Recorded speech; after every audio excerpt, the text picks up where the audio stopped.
it's time for us to look ahead to the first weekend in the business end of the season. And of course, we'll kick things off with our game of the weekend, which is the clash tonight between Sheffield United and Coventry at Bramall Lane. Sheffield United are your 11-10 favourites to win this one with SBK. The Coventry win is 11-4, while the draw is 12-5. But the big question everyone needs to know, Justin Peach, is what derby is this? It's the Peter and Luvu derby. Where on earth has that come from?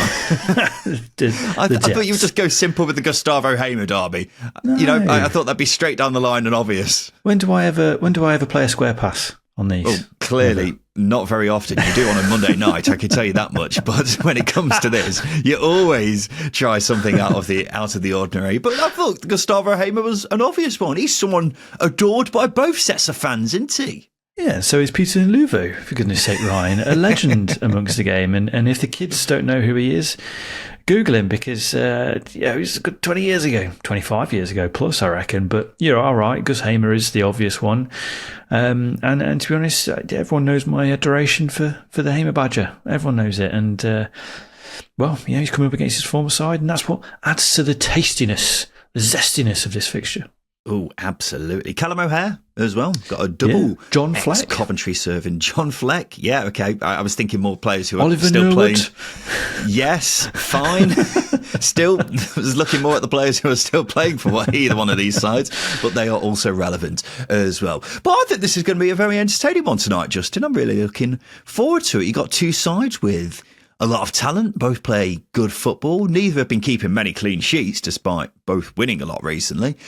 And they're two sides in good form. What's not to like with this one? There isn't anything to not like with this one. Double negative, sorry about that, people. But I think the thing that I'm sort of really hammering here is there might be some needle in this game after the reverse fixture at the CBS Arena, if you remember, the Norman Bassett antics that got Anil Ahmedhodzic sent off. So there could be revenge on the cards. I mean, you've got Jack Robinson, who is suplexing players at the moment. It could get tasty. Yeah, I forgot about all that. That was carnage, really, wasn't it? Norman Bassett, really winding up Ahmedhodzic. And I'm sure he's not forgotten about that. But to be honest, I've forgotten about Norman Bassett because he's not really done much for a while since then, has he? So yeah, really good point.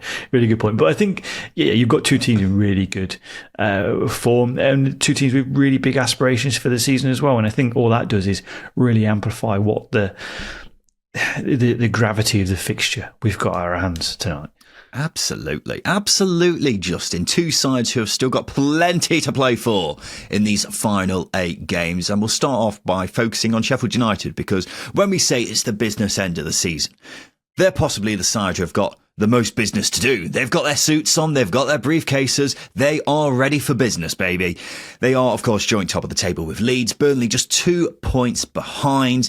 The form team in the division, actually, over the previous 9 games as well. But they need to keep the foot on that accelerator, don't they? If they are indeed going to go up, Justin Peach. Well, exactly. They need to maintain their results. We've seen promotion form of teams really falter. And that ultimately cost them automatic promotion in recent years. You look at Leeds under Bielsa, Leeds last season. There's a theme here.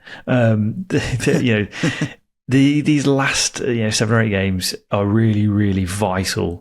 It goes without saying, because obviously if you don't have a substantial lead, and your form does drop off, it will cost you promotion. It's simple as that. You look at Leicester last season, whose form did drop off. They had a substantial lead. It really is a big, high-pressure time of the season, and keeping your foot on the gas to get into that top 2, to try and pip Leeds for the title as well.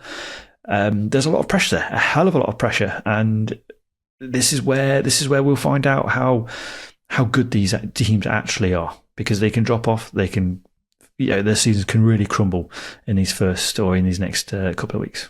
Yeah, and it's a test of how big their cojones are as well, Justin, because it's so tight at the top, isn't it, that every result is absolutely crucial between now and the end of the season. You've got Burnley, who are in great form right now.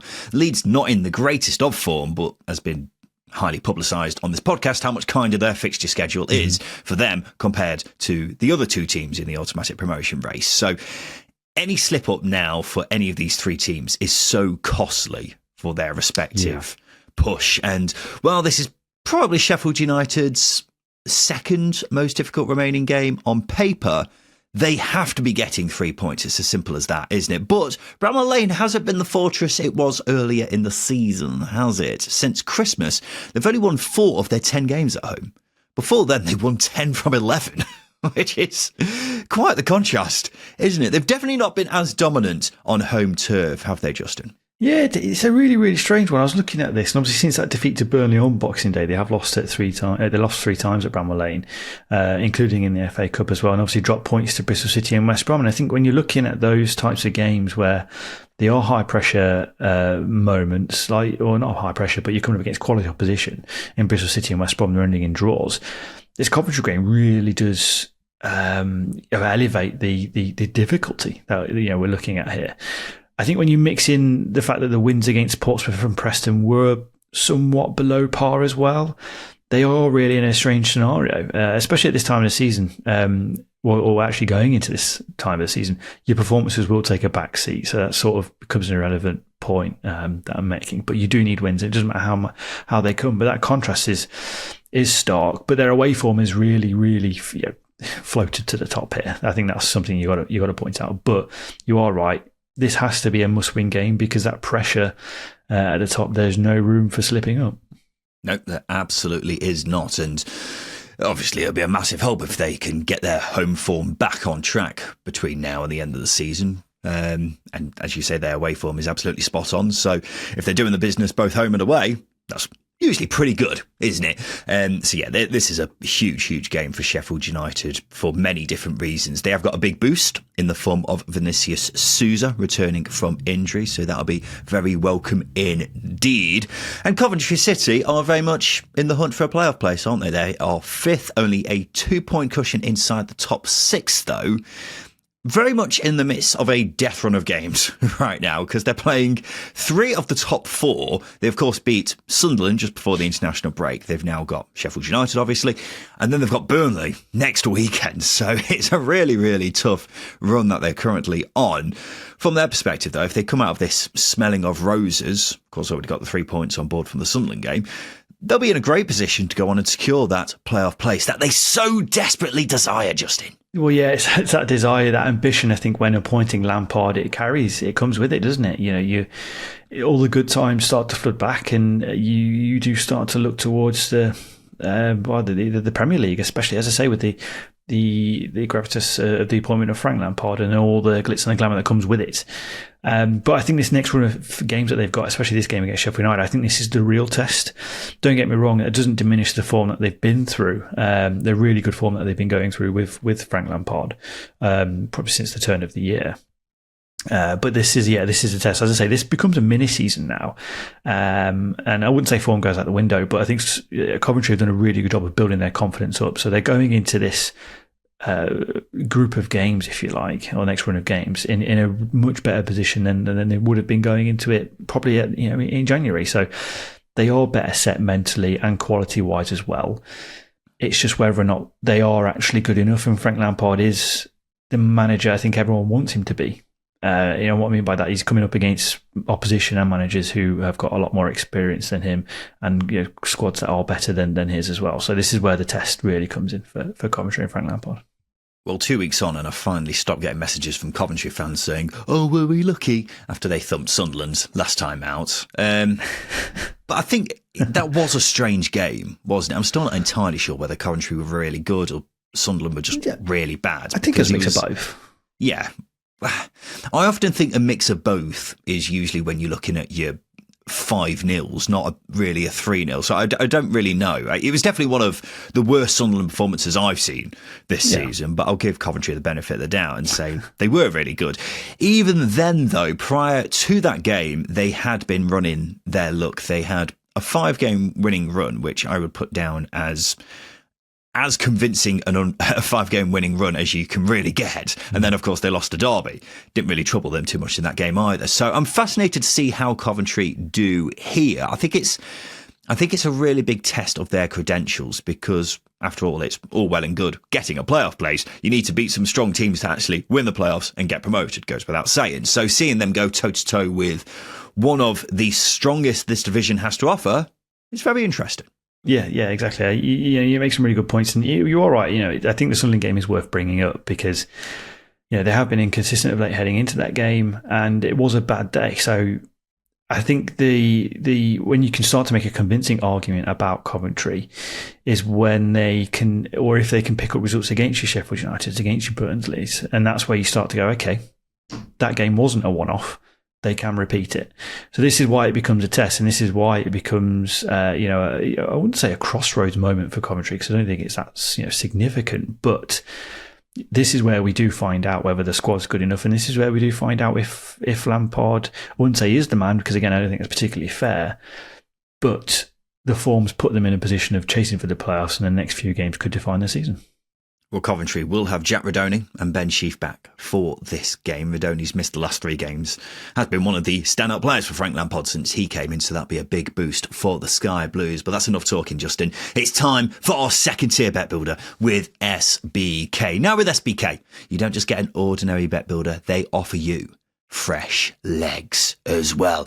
And of course, we are talking about those irritating occasions when you've had a player to score and they get subbed off. It sucks, doesn't it? Well, not with SBK, because if your player gets subbed off, the bet carries over onto the player coming on. That's the same for a shot on target or a yellow card as well. We keep going. SBK are offering this on every championship game of the season, meaning there really is no better place to bet on the second tier. So sign up for SBK right now and join the thousands of people already taking advantage of fresh legs every weekend. On top of that, SBK, they're offering not a 25% boost on this game. They're offering a 30% boost on any bet builder with 4 or more selections for Sheffield United v Coventry. Max stake £10 and T's and C's apply. So every Friday, we're making our own bet builder with 4 selections, all relating to our game of the week. So that's 2 for Justin and 2 for moi. Justin, what is your first selection for the bet builder?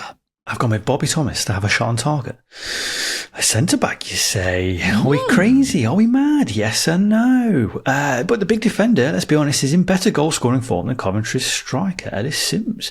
Obviously, with Thomas has got 3 goals in the last 7 games, which for a defender is exceptional goal-scoring form. But actually, it's his knack for getting amongst it, set pieces, that will be an interesting facet for Coventry heading into this game against Sheffield United. More interestingly, though, he's managed a shot on target in 4 of his last 5 games. Better yet, he's managed 12 shots altogether in those last 5 games. So he was getting in good positions to obviously get shots off, and I don't expect that to stop against Sheffield United. So Bobby Thomas to have a shot on target, a centre-back. Wow.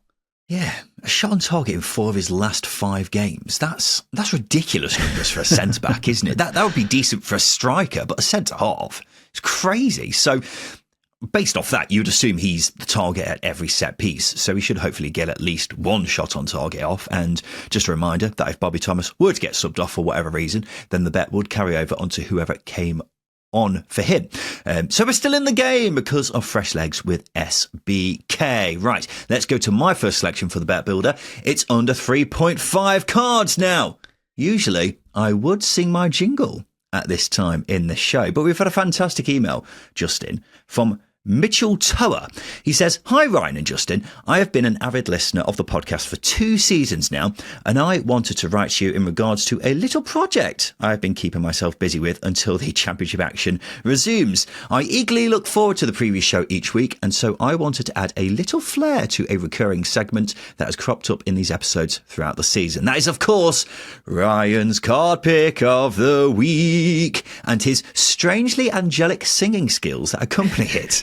I thought, why not try to bring it to life with the epic accompaniment that Ryan is clearly imagining while he subjects us all to his questionable vocals, Rude. So after a little reharmonisation, please find attached a jingle for you both to enjoy. I hope this little tune brings you both good luck with all of your future bet builders. And here it is now. Ryan's card pick of the week. That is superb, isn't it, Justin? Yeah, it's a beautiful rendition of, you've been Will.I.Am'd with it, with the old auto-tune. I love that. That's great. That's great. That's absolutely superb. I like the drums as well. Yeah, we'll be playing that for the next forever. Justin, to get back onto the task at hand, I've gone with under 3.5 cards for this one. The reason for that is because the referee is none other than Ollie Langford, the Scrooge of referees when it comes to cards, because he doesn't like giving them out, all right, and it's none of your business why he doesn't. He's averaging 3.4 cards per game this season. He's actually only given out 2 cards in total in his last 3 games. So he's really been keeping them tucked away recently. And I hope he continues to do so tonight, because we've gone with under 3.5 cards, Justin. Just 3 cards in his last, however many games it's been. No, 2 cards in his last 3 games. I'm giving him a bit more there. Is astonishing for a referee, but I think the needle aspect of this game that I mentioned earlier on in the show could well change that. He could become a card-happy aficionado here and hand him out. It is Mother's Day coming up, for example. So what a time of the year to dish out cards. Well, you got your mother for Mother's Day? I don't want to talk about it. Why not? I've not thought about it. You've not got a present, have you? What an absolute bastard you are, and continue to be. Justin, what's your next selection for the bet builder? I've gone with both teams to score. My presence is a gift enough.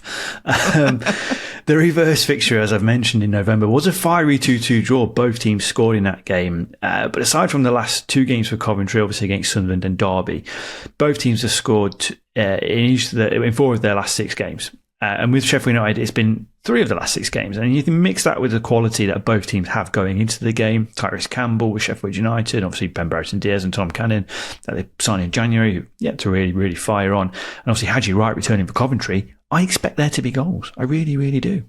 Yeah, that seems like a good pick, Justin, based off everything you said there. Sheffield United, despite winning 6 of their last 8 games, have been giving away a fair number of chances. They've given away an XG of at least 1.2 in all but one of those 8 games, which seems very odd, but with the weapons Coventry have in their armoury, like you just mentioned then, you would expect them to breach Sheffield United at least once. So yeah, I think both teams to score. I'm expecting this to be an entertaining game, Justin, so I think both teams score. Makes a lot of sense. And the final selection for the bet builder is Sheffield United to win.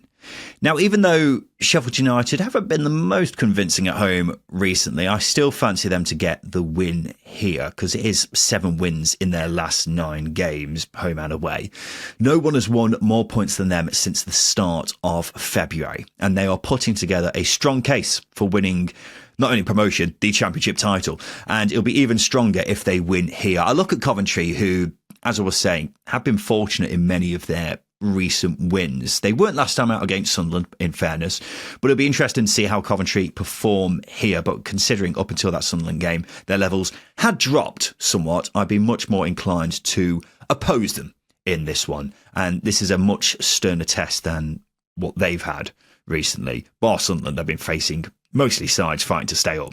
So this is a big test of Coventry's promotion credentials. However, I think Sheffield United will simply prove to be too strong for them tonight. Yeah, I expect it to be an open game. I expect it to be a lot of chances, and both teams to score, obviously. And whether that's at least one each or more than that is another story. But yeah, certainly, as I say, I think that openness in this game might actually suit the streetwise aspect that I think Sheffield United have compared to Coventry, which is, I'd make the bold prediction as to suggest a late win for Sheffield United here, where Coventry try and pile players forward, get caught, and Blades ultimately strike them. That's a very specific. Well, I think with that, I just find them a lot more convincing than Coventry, despite Coventry's form under Frank Lampard over the past sort of 10 or 11 games. But like you pointed out, and I think that's really, really important, is that they've not been coming up against opposition of Sheffield United's calibre. Sunderland were the opposition, and they did beat them comfortably, but that was a good day for Coventry, obviously, but it was a really, really below par, poor performance from Sunderland. I don't think you're going to get that from this Sheffield United side at Bramall Lane at this stage of the season. No, I think that's pretty spot on. Justin, absolutely spot on indeed. Let's go through our bet builder then. We've gone with Bobby Thomas to have a shot on target, under 3.5 cards, both teams to score, and Sheffield United to win. A £10 stake on that bet builder returns £260 thanks to SBK's 30% boost. But remember, if you don't fancy our bet builder with SBK, you can create your own bet builder from a range of markets. T's and T's apply, over 18s only, and please do gamble responsibly. Justin, we'll take a quick break After that, we'll make the rest of our predictions for this weekend.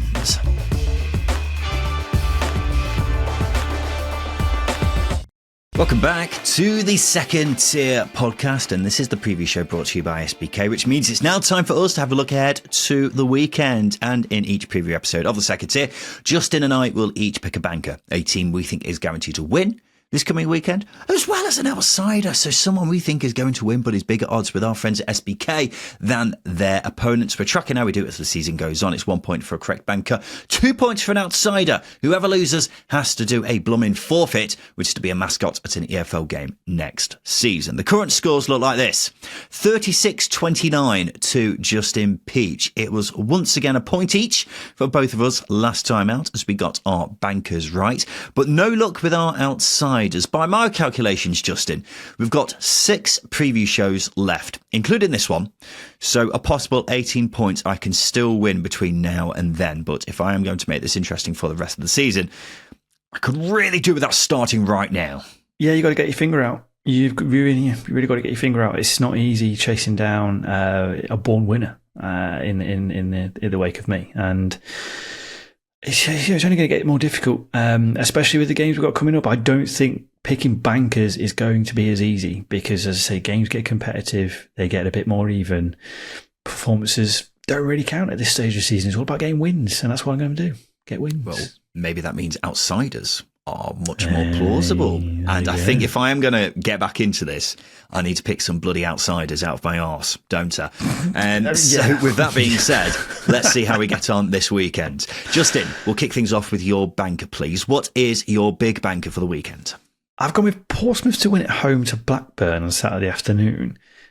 As I was alluding to, I think bankers are few and far between, especially this weekend. It might be the case going forwards. I do predict that. So Portsmouth and their home form, plus Blackburn's significant drop-off under Valérien Ismaël is the big sway for me. I think Rovers heading into this game week are a bit of a lottery. I'm not going to lie. Could Valérien Ismaël have had an impact on his group in the international break? Could his message and his philosophy have really sunk into the players? Maybe. Either way, I think Portsmouth do post the most convincing argument to back them out of the two teams. I think the more telling note to make for this game is Blackburn under Ismaël have really struggled against teams who allow them to have the ball. Blackburn are really poor in possession, essentially what I'm getting at under Ismaël. Portsmouth, just looking at the possession stats alone, they've only posted a positive number in 3 of the last 14 games. So they've only had more of the ball in 3 of the last 14 games than their opposition. They're more comfortable without the ball than I think Blackburn are comfortable with the ball under Ismaël. So I'm going with Portsmouth to win at home. Interesting, Justin. Very interesting, because Blackburn, of course, not having a great time under Valérien Ismaël so far. Just 1 point from his first 4 games. He'll be certainly looking for an improvement there. But Portsmouth, on the other hand, they've been on the periphery of being safe now for a long time, haven't they? If we talk about safety island, Justin, yep. Portsmouth have been trying to shore up for a long time, but they've got this big gust of wind which keeps pushing them back. Even though they are well ahead of everyone else, they should get there. It'll be a surprise if they don't get to safety island. But I've said this, it's not the first time I've said this. I think if they get a win here, as you're predicting, I would probably be willing to say they're on safety island. What do you think? They're on the shore, aren't they? They're getting out of the boat. They are hip deep in water, I would say, because given the upturn in form for a lot of teams down there, it's really difficult to predict whether they could get pulled back into it. And I think Portsmouth, for example, if they lose Colby Bishop to injury, I think they're in big trouble because they've lost defensive reinforcements and the squad is already threadbare. So if you lose one of Bishop or Murphy, good God, yeah, they're in a bit of trouble. So yeah, maybe hip deep in water past this weekend if they win and results go for them. But I wouldn't count them out just yet. I'll count them in, if you like. I think you're being very harsh, because if they win, there's the chance that they go above Swansea, considering they're away at Leeds this weekend. You'd have thought that would be one where they're not getting anything from there, and you'd be looking at it possibly 7 points clear of the relegation zone with 7 games to go. I would say that's a pretty good barrier, really, from their perspective, particularly because they're getting more points on the board in the last few weeks than a lot of the other teams down there. So I would say they're safe. I'll put a pin in that and we'll assess that on Sunday. But John Mousinho has been speaking this week, Justin, about the future of lone midfielder Freddie Potts, who, of course, has played a big role in Portsmouth's season. And Mousinho says he's keen for him to return to Fratton Park next season. Now, he has just signed a new deal at West Ham. And if he is to go out on loan again next season, Justin, I imagine there'll be a few takers interested in him, let alone Pompey. Well, given his ability to be that player who can break up play and be really reliable, especially at his young age, he's been ever-present for Portsmouth in that midfield. I think it will be difficult for Portsmouth to try and go out and get him on loan again, because we know how it goes with these loan clubs. They like to send the players out and pit them against, I won't say different opposition, but put them in a different environment, and it does help their development somewhat. So I think it's probably unlikely that they're going to retain him. That being said, we could see him stay for another season because he's developed so well. There are so many different arguments you can make for it, but I think all that does is just Mousinho's comments. All it does is exemplify how good he's been for Portsmouth this season and how important he's been as well. Well, it's interesting that he has signed a new deal with West Ham because he is 22 now. Well, he's going to be 22 in September, I should say. And, 22 is not old by any means, but at the same time, it's not. He's getting towards a stage where he's not a young, exciting prospect anymore. So I look at West Ham giving him a new contract. Is that a sign that maybe they think he may be able to do a job for them in the Premier League next season? I don't know. But whatever the case, I imagine it'll be a massive, massive coup for Portsmouth if they were to get him back next season. But I would be surprised because I think he's clearly destined for bigger things, unfortunately. So I imagine there'll be teams higher up the food chain in Championship standards who will be fancying a bit of him next season. But yeah, it'll be really interesting because I'm a big, big fan of him. Let's go to my banker for this weekend, Justin. It's Leeds United to win at home to Swansea City on Saturday afternoon. And this is it, Leeds fans. Are they going to get the job done? Are we seeing Leeds United fall apart again?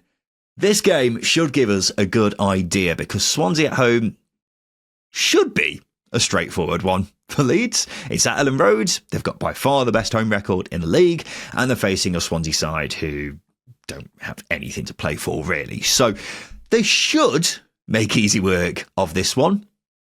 Will they know?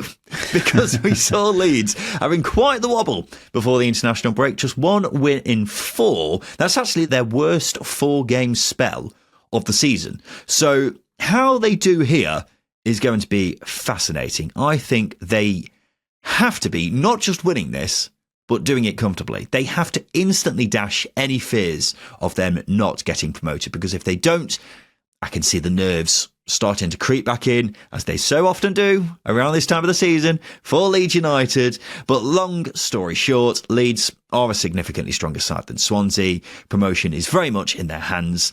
And surely, they have to get one step closer towards that here. It's a big banker, this one. Leeds at home against the Swansea team, as you quite rightly say. Not playing for anything. I think the appointment of Alan Sheehan until the end of the season maybe does add a bit of a hiccup in there, because there's a renewed new manager bounce that could really play a part in this, but that's an intangible that we can't really legislate for in any sense. But I think most tellingly, actually, Leeds 3:00 kickoff, ladies and gents. It's a banker. They're not kicking off at lunchtime. It's a 3 p.m. kickoff, and therefore they're gonna turn up to this one, Leeds. Great. That's great analysis. Their game is not kicking off 2 hours earlier. There we go. That is going to make a world of difference, ladies and gentlemen. I think a bigger intangible here is pressure, because that's what Leeds are having to deal with right now, isn't it? What does pressure do, Justin? It creates diamonds. Are these Leeds players diamonds, or are they just lumps of coal? Lumps of coal which just fall apart again. But in all seriousness, it is about pressure, isn't it? Because everything points to Leeds getting promoted. You've got the squad, the manager, the fixtures, the position in the table. The only question mark we've got over Leeds United is about their bottle. Is that how you make diamonds? Yeah. Through coal? I'm not a genius when it comes to the process of making diamonds, but it does involve a lot of pressure. I know that much. Okay, it involves pressure, but maybe not cold. Anyway, the chemistry of that point, I don't quite know is accurate, but I get the point that pressure could be really, really building up. And it is an intangible, and it is one of those things that does follow Leeds around. You look at last season, they won 3 of the last 9 games, and that cost them automatics. They were one of the best performing third place teams we've ever had at this level, if not the best. And the quality that they had was absurd for them to finish third, especially against or behind an Ipswich team who quite rightly boasted a lot of their League One squad. So I think pressure does follow them around. I think it's from the outside, and I do think it's internal as well.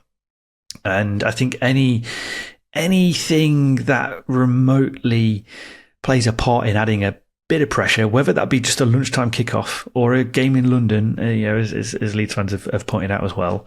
I think a win, as you quite rightly say, will diminish it and allow people to just breathe a sigh of confidence, because anxiety can play a role from the crowd on a game. It really can. Diamonds are sometimes compared to coal because both are formed from carbon, but diamonds require intense heat and pressure to form a crystalline structure, while coal is more amorphous, impure form of carbon. Well, there you go, Justin. Science lesson for me and for everybody there. There you and go. I'm going to forget that in roughly about 3 minutes' time when we do the Craig Bryson. You're giving as far as 3 minutes, are you? So there are mine and Justin's 2 bankers for the weekend. Every week we combine these 2 selections with a bet on the full-time result of our game of the weekend to create our very own second-tier featured accumulator with SBK. And as per usual, we are including one of our outsiders, which we put to you, the listener, to decide who else gets included. So this week we're going for Leeds, Portsmouth, Sheffield United, and Justin's outsider of West Brom, all to win. Justin, the listeners have finally gone with your outsider. Yeah, more for them for not backing me to this point. I don't care anymore. I just want to get my outsider out of the way and just move on. It's really upsetting to have to wait this long, to be honest with you. But it'll pay dividends when it comes in, I tell you. Yeah. Well, we'll see about that very shortly, won't we? My outsiders have been doing shocking recently, so maybe this is a curse. I don't know. But anyway, the second-tier accumulator for this weekend: Leeds, Portsmouth, Sheffield United and West Brom, all to win. A £10 bet on our accumulator returns £212 thanks to SBK's 20% boost. T's and C's apply, over 18s only, and please do gamble responsibly. That's a 20% boost on all accumulators for the Championship this coming weekend. Right, Justin, let's go on to your outsider then. West Brom to win away at Norwich on Saturday afternoon. Why have you gone with that? Norwich not as formidable at home under Johannes Thorpe. A lot of tight games at Carrow Road this season, resulting in a lot of draws. So I think this will be a tight game against draw specialists West Brom, who have actually drawn the last 3 away games and are yet to win away under Tony Mowbray away from the Hawthorns. This well could be the first, and again, if it's a tight game, I would edge towards Tony Mowbray and West Brom. It's an outsider. It's a hard pick this week, but I think West Brom, again, we're getting to that point. This is the business end of the season, so all the conversation points towards fulfilling your objectives. West Brom have been in the top 6 for 95% of the season. They need to start winning these games to make sure they do not fall out, because relying on that home form can be a bumpy road. Yeah. Well, I would have previously counted this as a relegation 6-pointer in the playoff race, but Norwich have really fallen out of that particular conversation, haven't they? So much so that we've just kind of discounted them at this stage, and it looks like their season may actually be petering out, which is a big shame and really shouldn't be the case, because as I was saying in Zamora time 2 weeks ago, Justin, I think Norwich have been the biggest underachievers, or second biggest underachievers, apart from Luton in the Championship this season. So, for them, it's just about getting as many points on the board as possible between now and the end of the season, isn't it? And seeing where they are at the end. Did you see a video, by the way? There was a video which was doing the rounds on Twitter of Norwich boss Johannes Thorpe giving a right hairdryer treatment to the Norwich players after one of their recent games. But it was actually quite frightening, Justin. You didn't actually see what was going on in the changing rooms, but they had a microphone basically of him giving a right telling off to all the Norwich players. It was quite frightening. Quite frightening, quite scary. I think it's deserved because you just look at the amount of points that Norwich drop from leading positions. There's been too much of that this season, and the squad that they do have, despite them having a lot of young players and recruiting a lot of young players who are yet to really get going in a Norwich shirt, the squad I think is much better than the amount of points they have dropped from those leading positions, if that does make sense. You look at Angus Gunn, for example, and how fast his form's dropped off this season.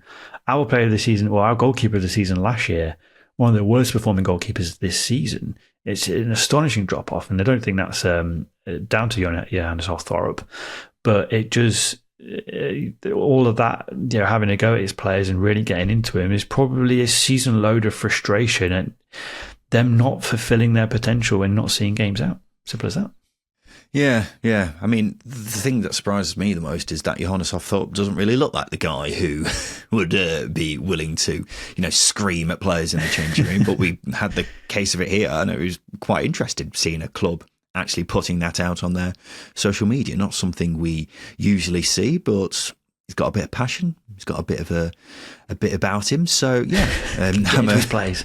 Yeah, give him a right good old telling off. That's what we like to hear. I mean, they definitely deserve it because, as you say, the amount of points they've dropped from winning positions this season, how much they have underachieved. But just thought I'd bring that to the table. See how they get on this weekend, Justin. Let's go to my outsider. This is an interesting one. Luton to win away at Hull on Saturday lunchtime. A relegation 6-pointer while we're all dipping into our Saturday sarnies at lunchtime. Now, I know what you're all saying, but Ryan, Luton have the joint worst away record in the Championship. Have you lost your mind? Maybe I have, dear listener. Maybe I have. But Luton are going to the team with the worst home record in the Championship, an incredulously bad home record at that. Hull have won just 19 points at the KCOM Stadium this season. That was a lot worse at the start of the month before they got wins against Plymouth and Oxford. Two teams Hull should be beating at home, even with their poor home record. So that maybe makes it look a lot better than it actually was, because otherwise it was even worse than it is now. But I think Luton provide a sterner test than that, because we are seeing signs of life from them. Well, we were just before the international break anyway. 2 wins from their last 4 games. Should have been 3. How on earth they didn't beat Middlesbrough in their most recent game is beyond anyone who saw that. In this 4-game spell, though, we even saw Luton pick up just their 2nd away win of the season. So this game should give us much more of an idea as to where this Luton team are at. Are they in the midst of a late revival, or are they just submitting to relegation? Whatever the case, I fancy their chances this weekend, so I'm going for a Luton win. I know it's all right saying Hull should be beating the likes of Plymouth and Oxford, but they're big, high-pressure games, big relegation 6-pointer games, and Hull have come away with wins, and this is another big, high-pressure game that Hull are coming up against Luton. And I think Hull have shown a little bit more of an ability to handle that pressure than maybe Luton have in recent weeks. But you are right, Luton's upturning form is a positive, and as I say, I think if I back them to stay up, this has got to be a win if that's going to happen, because obviously they currently sit 3 points off Derby in 22nd and 4 points from safety. It's a big game for Luton, and I think this could be a season defining one if they don't pick up 3 points. I really do. Well, considering they had lost all but 2 games away from home since mid-September, I don't think a draw would be a bad result for Luton here. But considering you've got the gap which they have at the moment with them and the teams just outside the relegation zone, if they could manage to get 3 points, that'd be absolutely huge. But they can't afford too many games where they're not getting something on the board, and this is a great opportunity for them to just get their 3rd away win of the season, isn't it? Because Hull have been so poor at home. So yeah, it's a really, really fascinating one, not just because of its being a relegation 6-pointer. Sticking with Hull for a sec, Justin, there's been a fair bit of talk over the international break about the future of Joe Gellard. He's obviously on loan at Hull from Leeds. Ruben Sellers has made it clear he would like Gellard to stay on Humberside beyond this season, which I think would be the best move for everyone, wouldn't it? He's hardly been getting a look in at Leeds for multiple seasons now. So it'd be good for him to get a fresh start, wouldn't it? Yeah, I agree. I think he's a player who, as you say, showed a lot of promise when he broke through at Wigan. Showed spells of it in the Leeds shirt. But he's 22 now, and I think as a player, he needs a full season somewhere. Where he's going to get regular game time, but he needs to be under a manager who's going to commit a lot of time to developing players. Ruben Sellers has done that at Reading. We've seen how good and how much development he's done of young players there. I think Gowhart's in a great place under Sellers at Hull. So if they can keep him for next season, maybe try and sign him permanently, I think that would be a perfect destination for him. Well, he's 22 now, and as we were alluding to earlier, 22. He's no spring chicken anymore. Obviously not old, but he's still he's old for a young footballer. He's getting to the age where he has to be playing regular football in the Championship, doesn't he? He's not a wonder kid anymore or whatever. So that's why he needs to be getting regular football, and I don't think that's going to happen at Leeds, even if they don't go up this season. So that's why a move to Hull, I think, would be a great result for everyone. Leeds get a bit of money out of it, maybe a sell-on clause as well. Gellard gets the chance to fully develop away from Leeds in a new setting. So yeah, I think it'd be the best move for everyone, and hopefully that does happen. But we'll wait and see on that front. Right, we've done all our predictions for the weekend. That means it must be time for this. All right. Settle down, you lot. It's time for the Craig Bryson pub quiz. Yes, it is, Mr. Barm, and it is the Craig Bryson pub quiz. By the way, Justin, we used to do Simon Grayson's Hateful Eight at this time of the week, didn't we? Well, did you see old Simon's climbing Mount Everest, which is an interesting one? I won't thank you for it. No, that's absolutely bonkers, that is. And like the amount of people that do it and the amount of queuing you have to do on Everest now, everyone's seen the pictures, but it's really dangerous. Really, really dangerous. So you've got to have an extra big old pair of cojones to be doing that. Yeah, I didn't realise they were queuing for Everest. I didn't realise that was a honestly, thing. But, have you not seen those pictures? No. Where have you been? Switzerland, mate. Speaking of Switzerland, actually, I was obviously Switzerland's got a fair few mountains about it, but I was looking at some of these mountains. I was just staring at them and thinking, Everest is twice the size of these mountains, which is just mind-blowing, like how big Everest is. But if Simon Grayson wants to do that, then fair play to him. I could not think of anything I want to do less than do that. But yeah, he's a nice bloke. We met him last May, Justin. He's a lovely, lovely human being, really down to earth. Actually, a very, very good pundit. So hopefully, once he's done on Everest, we see a little bit more of him on the on the TV. He was punditing for us, wasn't he, before the playoff final last year? And then he played the game. Then he did Simon Grayson's Hateful Eight. Had no idea that he had a game named after him on the most popular EFL podcast around. But here we are. He learned something new that day, and he seemed to have enjoyed it and didn't take any offence to it. But there we go. Anyway, this is the Craig Bryson pub quiz, and this is how it works. I'm going to give Justin 6 clues about a Championship player, past or present, each more revealing than the last, and he simply has to guess who it is. They must have made over 200 Championship appearances in their career, and don't forget the Dexter Blackstock rule is in play. Justin, you ready for the first clue? Lay it on me, Ryan. I have 258 appearances at Championship level, scoring 28 goals. That's a midfielder. That is a midfielder. I will go. Come on. It's just the first clue. I know. I completely forgot every footballer in existence now. I'll go Gary McSheffrey. It's not Gary McSheffrey. Good to hear him mentioned. Really didn't need that much of a build-up, Justin. No. Let's go to your next clue, which is this. You know how we do a minimum of 200 appearances for this, Justin, for the criteria. Well, I hold the Championship record for being the youngest player to reach 200 appearances. The only player ever to reach that milestone before the age of 23. Jesus Christ. Yeah, 20. But he was 22 when he got to 200 appearances in the Championship. Jeff Hendrick is incorrect, but it's a great, great shout. Your next clue, Justin, is this. I have the distinction of winning the 2007 EFL Goal of the Year, even though my goal wasn't scored in an EFL competition. That's interesting, isn't it?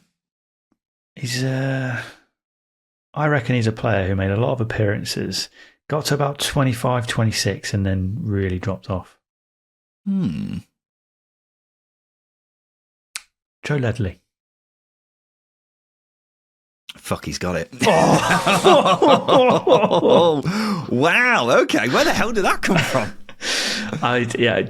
Fairly disrespectful of me to say that the player dropped off because Joe Ledley didn't. But No. I'm thinking of a player in the early 2000s, and that's really my niche, is the 04 to 08 championship years, the Coca-Cola years. And Joe Ledley was a player that came to my mind who was a really good goal-scoring midfielder for Cardiff before he went to Celtic and became a bit more of a general in midfielder, if you like. Yeah, big beard as well. Got a lot of beard envy for that guy. Yeah, big beard. Had a hair transplant as well. Really good one as well. Really he? good one. Yeah, he did. Yeah, he did. Is that factual? It's factual. It's factual. We're going to have to blur that one out. No, it's factual. It's a really good hair transplant. How do you know it's factual? Because he spoke about it, I think, on the BBC. Are you sure? Yes. Do you want to double check that? No, I am 99% sure. Because it sounds a bit libelous, Justin. No. Well, I'm accusing a man of having a hair transplant. Yes. Joe Ledley hair. Okay, yeah, you double check that. I've got a case study from the KSL clinic. Joe Ledley is in front of me, bold right now. Oh my God, his hair transplant is phenomenal. Surgery date, June 2017. There you go. Fantastic. Good to make sure that everything is true when we say it out loud on a public broadcast. The remaining 3 clues, Justin, because you got it in 3 clues, which is a really, really good going. I have played in the Old Firm Derby, the East Midlands Derby, and the South Wales Derby. I retired from football in 2021 at the age of 34 after leaving Newport County. Yeah. And I have 77 caps for Wales, playing in every game at Euro 2016 when reaching the semi-finals. So good old Joe Ledley. Can you guess what the 3rd clue is all about? I have the distinction of winning the 2007 EFL Goal of the Year, even though my goal wasn't scored in an EFL competition. I imagine it was for their FA Cup run. Yes, well done, Justin. Peachy scored a volley in the semi-final against Barnsley, which was a nice goal. I wouldn't say it was goal of the year. Maybe it's because of the occasion. It's probably the EFL like sort of trying to put a light on themselves. Maybe. Saying our player just scored this in one of the biggest competitions in the world. Maybe it's something to do with that. But Joe Ledley, what a player, Justin. He actually really was a good player, wasn't he? He was, and he signed randomly for Derby and actually came in and did a really good job under Gary Rowett. Yeah. And as I say, he sort of changed his game quite considerably when he went to Palace and became that midfield general. I will point out as well, I said I have a niche in sort of the 2004 to 2008 years of Championship football. That's really where I am an expert. But the other niche, and I think I am actually a bit disrespected on this, is my ability to spot a hair transplant on a footballer. So I'm never wrong about that. I'm never Still on ever the hair wrong. transplant thing. Just bringing that up again, great.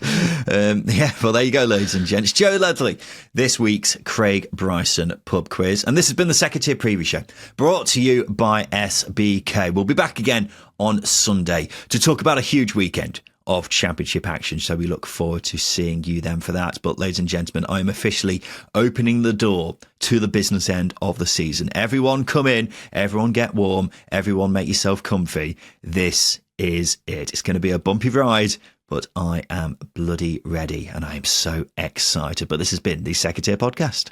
I've been Ryan Dilks. I've been Justin Peach. And a big thank you for listening.